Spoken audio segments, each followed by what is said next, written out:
बारिश चल रही थी, लेकिन अंधेरा गहरा था और ठंडी हवा अब भी तीर की तरह चल रही थी। बस कुछ ही दूर और चिंकू पिंकू मेरा इंतजार कर रहे होंगे। तभी सामने से दो काली परछाई आई। ओए चिड़िया रानी, कहाँ चली बारिश में? चिकी चौंक गई। सामने दो शिकारी पक्षी रास्ता रोककर खड़े थे। आज तो किस्मत चमकी है, बारिश में भी नसीब ने हमें गरम गरम चिड़िया भेजी है। आज हम चिड़िया तुझे खा जाएंगे। अब चिकी चिड़िया के सामने यह नई मुसीबत आई थी।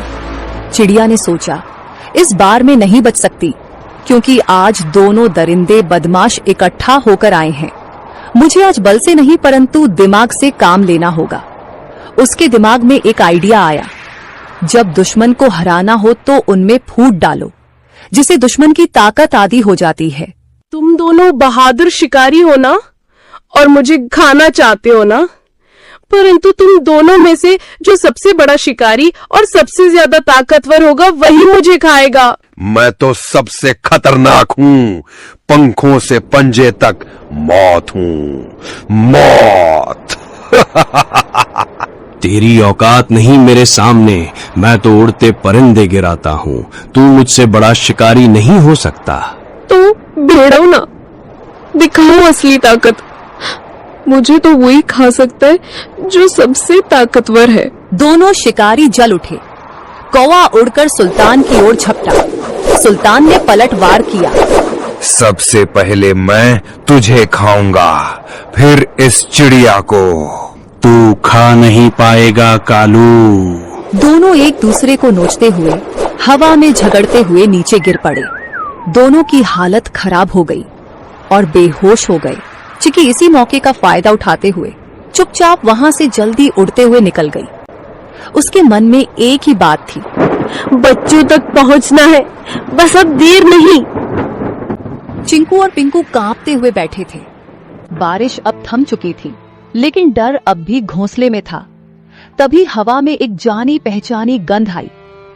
चिंकू, मेरे पिंकू, मैं लौट आई। मम्मा, हम कब से राह देख रहे थे कि आप कब आएंगी। मेरे लाल, तुम दोनों ठीक हो ना? डर तो नहीं लगा?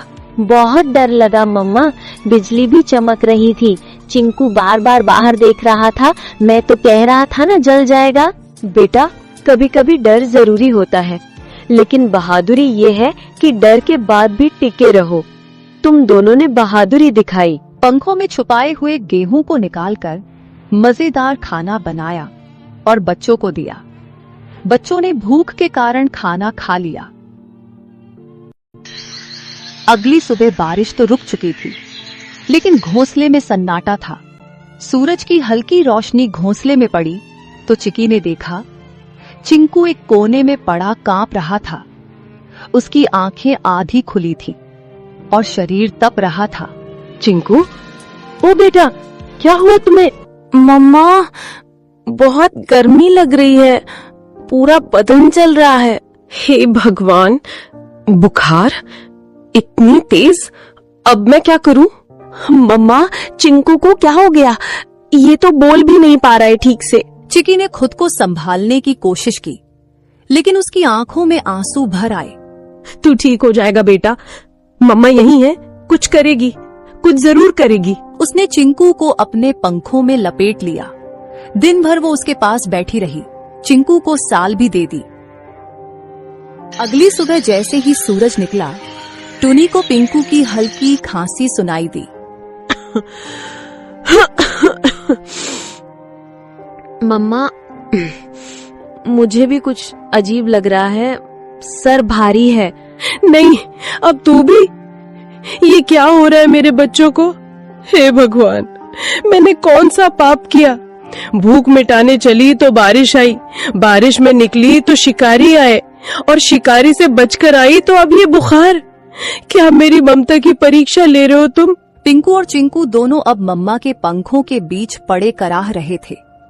चिकी का मन टूटा हुआ था, लेकिन आंखों में अब भी एक जिद थी। नहीं, मैं हार नहीं मानूंगी। मैं माँ हूँ और माँ कभी घोंसले में बैठकर अपने बच्चों। अब भी एक जिद थी। नहीं, मैं हार नहीं मानूंगी। मैं माँ हूँ और माँ कभी घोंसले में बैठकर अपने बच्चों को यूं मरता नहीं देख सकती। अगर इनको बचाना है तो मुझे लड़ना होगा, बीमारी से भी, अकेलेपन से भी और इस जंगल की बेरहमी से भी। लेकिन उसके मन में एक सवाल लगातार घूमता रहा।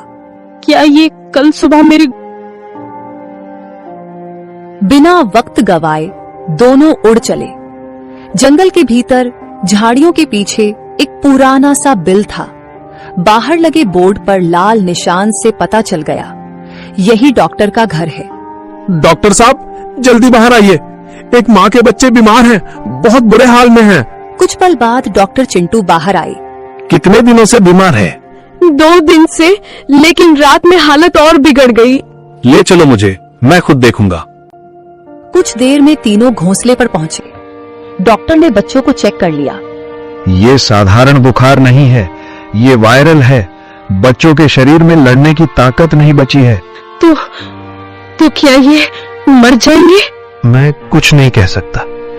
मैं दवा दूंगा, अगर ऊपर वाले ने चाहा तो बच जाएंगे, पर मैं कोई गारंटी नहीं देता। तुम तो डॉक्टर हो, तुम्हारे पास उम्मीद होनी चाहिए। मैं दवा दे सकता हूं बहन, चमत्कार नहीं। जब शरीर साथ नहीं देता तो दवा भी हार जाती है। अब ये तेरी ममता और भगवान की मर्जी पर है। चिकी जानती थी अब उसके हाथ में कुछ नहीं बचा था। वो निकल पड़ी एक उम्मीद में। वो जा रही थी उस पेड़ की ओर जो जंगल के बीचों बीच सबसे ऊंचा था। एक ऐसा स्थान जिसे पक्षी शांत शिखर कहते थे। वहां कोई शिकारी नहीं आता, न चीलें बैठती हैं, न कौवे मंडराते। ये कोई आम डाल नहीं थी, ये वो जगह थी जहां आकाश और आत्मा एक हो जाते हैं, जहां हर पत्ता, हर हवा, हर किरण साक्षात ब्रह्मांड की भाषा बोलती है। चिकी वहां पहुंची, कांपती, थकी हुई लेकिन जिंदा उम्मीद से भरी हुई। उसने आंखें बंद की और गहराई से सांस ली। हे ब्रह्मांड, मैं तुझसे मांगने नहीं आई, मैं तेरे आगे झोली नहीं फैला रही, मैं तुझसे लड़ने आई हूँ अपने बच्चों के लिए। उसकी आवाज जंगल में गूंज उठी। मैं एक चिड़िया हूँ, हाँ मामूली, पर मेरी ममता मामूली नहीं। तूने मुझे पंख दिए हैं, लेकिन आज मैं उनसे आसमान नहीं, तुझसे जवाब मांग रही हूँ। क्यों मेरे बच्चों को तूने इस बुखार की आग में झोंका? तू ही बता। उसने आकाश की ओर देखा। उसका शरीर कांप रहा था, लेकिन उसकी आवाज पत्थर तोड़ देने वाली थी। तू सब देखता है ना, तो देख, देख मेरे बच्चों की तड़प। अगर तेरे नियमों में न्याय बाकी है, अगर इस जंगल में जीवन के लिए कोई जगह है, तो मेरे बच्चों को लौटा दे, वरना इस शांत शिखर से एक मरे हुए माँ की चीख उठेगी जो पीढ़ियों तक गूंजेगी। बाद उसने आंखें बंद की और गहराई से सांस ली। हे ब्रह्मांड, मैं तुझसे मांगने नहीं आई, मैं तेरे आगे झोली नहीं फैला रही, मैं तुझसे लड़ने आई हूँ अपने बच्चों के लिए। उसकी आवाज जंगल में गूंज उठी। मैं एक चिड़िया हूँ, हाँ मामूली, पर मेरी ममता मामूली नहीं। तूने मुझे पंख दिए हैं, लेकिन आज मैं उनसे आसमान नहीं, तुझसे जवाब मांग रही हूँ।